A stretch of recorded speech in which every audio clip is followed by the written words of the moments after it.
اگر آپ کی یہ خواہش ہے کہ میں 6 دن بعد, آپ مجھ سے لکھوا لیے 6 دن بعد نہیں آئے گا, آئے گا تو پھر یہ بھاگا کیوں ہے؟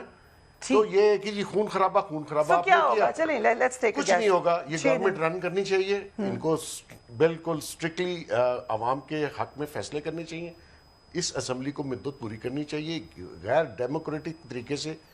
کیوں, کس کی خواہش پہ آپ کیئر ٹیکر گورنمنٹ لانا چاہتے ہیں؟ کیوں لانا چاہتے ہیں, اور کون انٹرویو کر رہا ہے, کس کی خواہش ہے؟ یہ ڈیموکریٹک گورنمنٹ ہے, ایک پروسیس سے ووٹ آف نو کانفیڈنس, مطلب کچھ لوگوں کے حصے میں وہ آنا تھا کہ جی آپ واحد پرائم منسٹر ہیں جن کو ووٹ آف نو کانفیڈنس کے طریقے سے نکالا گیا.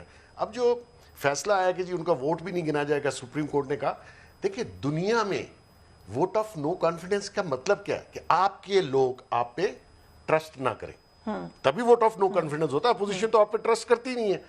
اور یہ لندن میں ہماری وہی پارلیمانی جمہوریت ہے, وہاں پہ 12 پرائم منسٹر گئے vote of no confidence. But وہ کہتے ہیں اس میں پروویژن یہ ہے کہ آپ کی پارٹی کے لوگ آپ کے خلاف, وہ یہ نہیں کہ دوسروں کے ساتھ جا کے نہ آپ ہی کی پارٹی کے لوگ آپ کے خلاف ووٹ آف ٹرسٹ کرتے ہیں, تبھی آپ ووٹ آف نو کانفیڈنس ہوتا ہے نا. میجورٹی آپ کی پارٹی تو دیکھ کے دیکھیں vote you out. Of course, اگر وہ نہ ہو تو ووٹ آف نو کانفیڈنس ہو کیسے سکتا ہے؟ اور پوری دنیا میں آپ نے قدغن بھی لگا دیا, آپ نے ڈی سیٹ کرنا بھی, ابھی آپ نے کہا ووٹ بھی نہیں گنا جائے گا. چلے وہ تو میں سپریم کورٹ کی بات بعد میں کروں گا. جہاں تک اس وقت خان صاحب کی خواہشات ہیں, بلیو کریں آج ایک ایسے شکست خوردہ بندے کی وضاحتیں اور پریس کانفرنس تھی جس کے پاس اس کا جواب کوئی نہیں تھا, اور یقین کریں کل یہاں سے بھاگے اور سیدھا پشاور چلے گئے. یہاں بیٹھو نا ورکروں کے ساتھ بنی گالا میں, آپ کا گھر ہے, آپ کیوں سی ایم ہاؤس میں جا کے چھپ رہے ہیں؟ کیوں جاتے ہیں وہ آپ کے خیال سے؟ ان کو خیال ہے کہ اریسٹ ہو جائیں گے. دیکھیں جو کہ ہو سکتے ہیں, کیونکہ میں آپ کو بتا دیتا ہوں, میں بالکل آپ کو سچی بات بتاتا ہوں. مسلم لیگ نون کے اندر اور اس گورنمنٹ کے اندر ڈیبیٹ تھی, اور کچھ لوگوں نے کہا کہ جی خان صاحب کو اریسٹ نہ کیجیے گا, اور گورنمنٹ ختم ہونے سے پہلے آپ میرے ٹویٹ نکال لیں, اور اگر کوئی ڈینائی کرنا چاہے تو میں ثبوت بھی لے آؤں گا.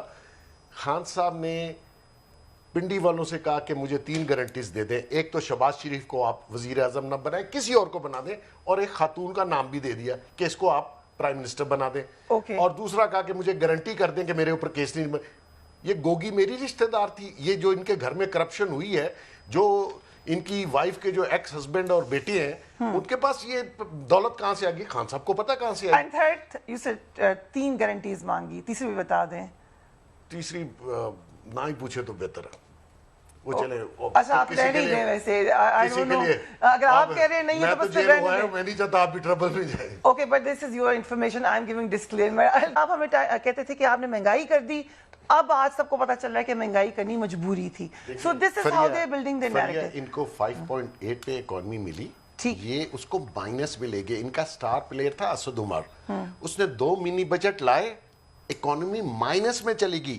پھر یہ کرونا کے پیچھے چھپے کہ جی کرونا آ گیا, ایک اچھا جی وہ 100 ڈیز بھی چلے گئے, وہ ساری اصلاحات لانی تھی ایجوکیشن میں, انہوں نے اکانومی میں, انہوں نے پولیسنگ بہتر کرنی تھی, کہاں گئے؟ یہ سب جھوٹ اور زبانی جمع خرچ ہے. میرے سے زیادہ ان کو کوئی نہیں جانتا.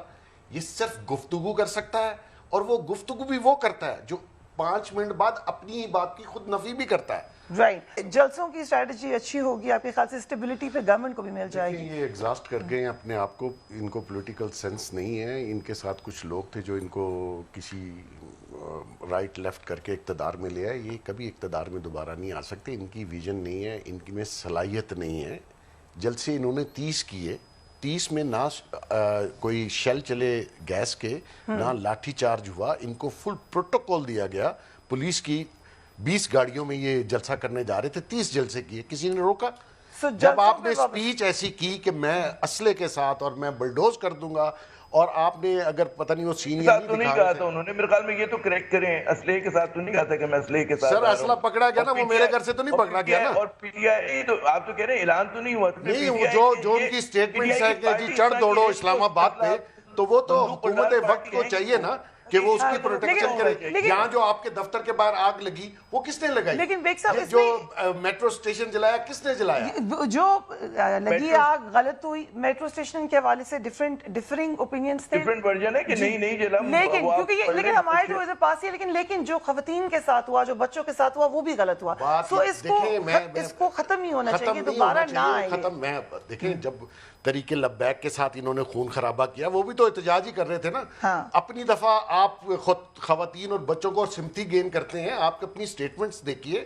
آپ تو پروٹوکول میں آ رہے تھے, جی بی کی کوئی 20 گاڑیاں تھی اس کا کے پی کے پروٹوکول میں. آپ بہادر ہیں تو یہاں سے لیڈ کریں نا, انقلاب یہاں سے لائیں. ہائی ہینڈڈ ہونا چاہیے اسٹیٹ کو. دیکھیں خواتین کے حوالے سے خواتین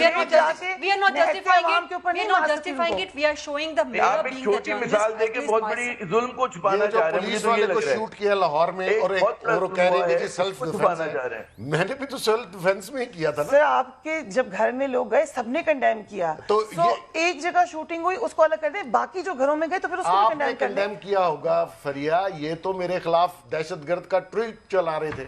چلے ٹھیک ہے.